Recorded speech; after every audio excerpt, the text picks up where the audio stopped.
It has finished Altrincham 4, Maidenhead United 0. Altrincham manager Phil Parkinson joins us.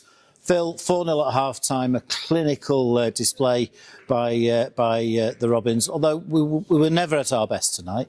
No, we spoke before, didn't we? And I think we've played far better than that and lost. We were just extremely clinical on the day. It's been done to us. I think Sutton would be a good example of that earlier on in the season, where we took pretty much every chance that we've had in the first half. But then in the second half, I felt we created a couple more as well. Joe Nuttall's had 2 headers where one of them in particular I thought was going in, and then a bullet header, and then Lucas Weaver, I think one's come off his shin or something like that in the 6-yard box. So it could have been more, but I think that would have been unfair on Maidenhead. I don't think we were 4-0 better than them, like Sutton weren't 5-0 better than us earlier on in the season, but I feel we were the superior team. In key moments we took our chances, which is always the difference.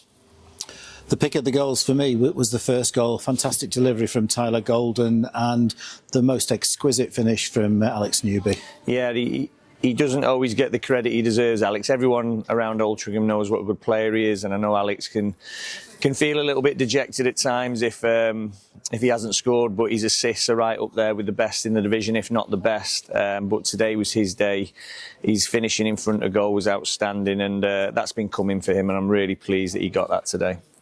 Some strong performances all over the pitch, but Tom Crawford I thought was excellent, particularly in the first half, and he's provided the second goal for Alex Newby, and another sweet finish. Yeah, Tom's been outstanding for us this season. I probably disagree with you a little bit there. I thought he wasn't at his best in the first half, and I thought second half he really stepped up. I know what you mean in terms of that moment, but I felt all 3 of the midfielders were a little bit sloppy, and then they got on top of it, and they were great throughout then. But yeah, you're right to point out Tom, because he's had a fantastic season so far. And the latter stages of the first half was all about Regan Linney and Alex Newby. Regan's won the penalty with a magnificent run. It was a great move. I think Kasper Pasiek and Alex Newby involved, and Regan's done the rest of it, won the penalty and then blasted it home. And then he set up Alex Newby for the 4th and his hat-trick goal. Yep, everyone knows how important Regan is to us, and he absolutely saw the fullback a new one on a number of occasions, and he's got that explosive pace. He can go through the gears. You think you've got him, and then he's got another gear to go. And yeah, he was superb. He's been fantastic. And one of the reasons that I felt comfortable with losing Chris in the summer was the fact that we'd retained Regan and Alex, because their goal ratio, goal contribution was right up there with him, and the proving me right to have had that confidence in them, and the football club to believe in what I knew would happen. So Regan, when he's on the pitch, and Alex, when both of them are on the pitch, as well as the other forwards, we forget about the other forwards sometimes. Well, I don't, but other people will, because of how good they are, and they're having that purple patch in their careers as well. So it's a game changer for us when they're both on the pitch, and we got our rewards for keeping them on there, and them showing everybody how good they are again. First half hat-trick for Alex Newby, and that's the second time that's been achieved this season, because Regan Linney scored a first half hat-trick at AFC Fylde, and I can't remember that ever happening before. That's a very positive sign. It is. You need your forwards to score, and as I said, they've got to be able to take them key moments. It was Noobs' day today, it's been Regan's day at Fylde in the past, and it's great that we're able to do that. We always create chances, and when we've got the players like them too, in particular, and again, we look at Ollie Crankshaw, his first game back for it feels like over a year. I thought his contributions were excellent as well, particularly on the ball, really creative. He's nearly had one himself at the end before he's come off. We're just being protective with Ollie, but we mustn't forget the others as well, as good as them two have been, and we're right to point them out. The other lads, Lucas Weaver, Carell Redding, Justin Amaluza in the background, Matty Coslow. We've got some really good attacking options, but them two at the moment, Regan and Alex, are taking the limelight, and rightly so. And your decision to bring Kasper Pasiek to the club turned out to be a bit of a masterstroke, because Eddie Jones injured at the moment, and also Lewis Banks not injured for tonight's game, which meant that Tyler Golden had the difficult job of marking Reece Smith, who's one of the top players in the league, and Casper's come in and done ever so well. He has. I felt he had a bit of a tricky start. He was finding his feet. He was a little bit loose in possession at times, but then when he got to grips with it and he was playing forwards more and he started to open his legs, he's a really exciting prospect, and everyone's got to just persevere with him because he's a young player coming through. I know how good he is, and I think with the more games that he plays, the more confidence he will gain, and everyone will see what a great player he is. So yeah, really excited and pleased for him that he was able to show glimpses. I don't think you've seen the best of Casper there. There's so much more to come, but I'm really pleased that he had a steady game today where he could find his feet. Like the game against Sutton at the start of the season, effectively the contest is over at the half-time stage. That makes it difficult for both managers in a way. It never feels over at Alty, if I'm honest with you, even at 4-0. I think myself and Neil often will sort of say never feel completely comfortable, but that's probably good as well because we keep driving from the sideline, the team. They keep reflecting that on the pitch by not letting the standards drop. So I never feel comfortable here, if I'm honest with you. Not, and when I say here, I don't mean at the home ground. I just mean from my experiences in football, what I've seen, it only takes a goal or two for the whole game to swing. So you've just got to be on your mettle. Another clean sheet, which has been a bit of a trademark of our home form in particular, our ability to do that. Be stingy when we've probably been loose in the past. When we're winning 4-0, we might concede a sloppy goal or allow a bit of an onslaught because we sit off a little bit. But we didn't do that tonight, and we probably could have gone on and scored a couple more.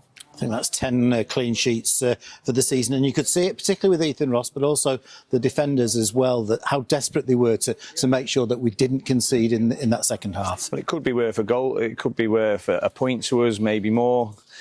Goal difference could be pivotal. We're not nailed on in the playoffs, are we? We're on the precipice of it. We're trying to keep hold of the curtain tails of the teams above us, and it's important that we keep winning and keep churning out the results now. It's the business end of the season. Everybody's had that first half of the season where teams will experiment, find the best system, the best players. Hopefully have players returning like ourselves. That'll be the key for us going into the second half of the season. We've got a lot of returning. We're a bit lopsided in terms we've got a lot returning in the front ranks, and then we drop off in the defensive ranks where you spoke about Banco and Eddie there. And then even in the midfield, we've losing George, so where we were probably heavy at the start of the season defensively and in midfield, it looks like we're a little bit light now, so we'll have to look to address that. Cross fingers that Isaac's all right as well, because he had to come off with a little niggle, so we won't take any risks with that. We'll make sure we get that scanned and find out as soon as possible how he is. But I'll be speaking to Mark Turney about, obviously we brought Casper in, can we bring in maybe another reinforcement in 1 or 2 slots? And you have to go back to Wednesday, October the 23rd, for the last time that a team scored here in the National League against us. That's a really good record. Yeah, it's something the lads are proud of and are fiercely fighting to protect. We've been very strong at home, but as I said to you, I'm certainly not going to get carried away because I'm a big advocate of performances, although I am saying it's the results. It's always the result time of the season, if you know what I mean, but now it's pivotal. Now it's the result probably outweighs the performance, so I'll sort of take that, but we'll analyse it and we'll try and make sure our performance is even better. But the key thing is we performed exceptionally well in both boxes today, and that's the winning form. If you get that right, more times than not, you'll go on to win games. Saturday long trip down to the outskirts of Southampton to take on Eastleigh, which is a place that we haven't got the best record at.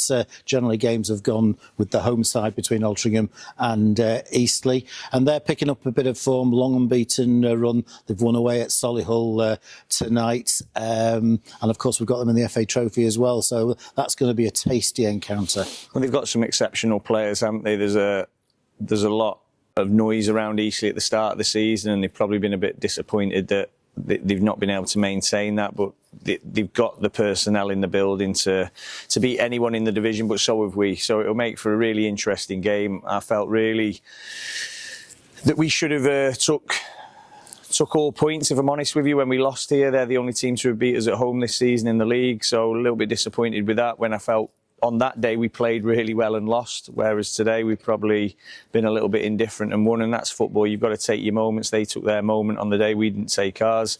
But they're a different animal at home as well. They're a really powerful team with lots of quality, particularly in the attacking third. So we're going to have to be at our very best to get anything there.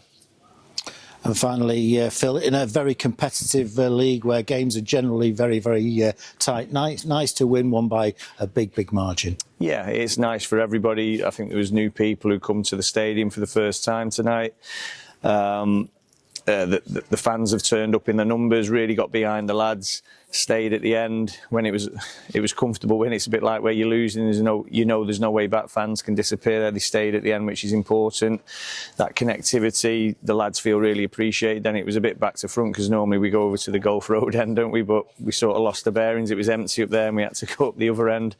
So yeah, it's great that they did that for us, and I think the lads are producing for them, so hopefully we can get even more through the gate, bigger attendances, because if we want to keep these players here as well, everyone will be looking at our players because they're producing, and we get that title little old Alty at times. We need the big gates here to make us a more attractive prospect for players to want to continue to play here, because that's what they all want. They want to play in front of big gates, but whether we're the biggest or the smallest or the medium gate, our fans are the best. They get behind the lads unequivocally.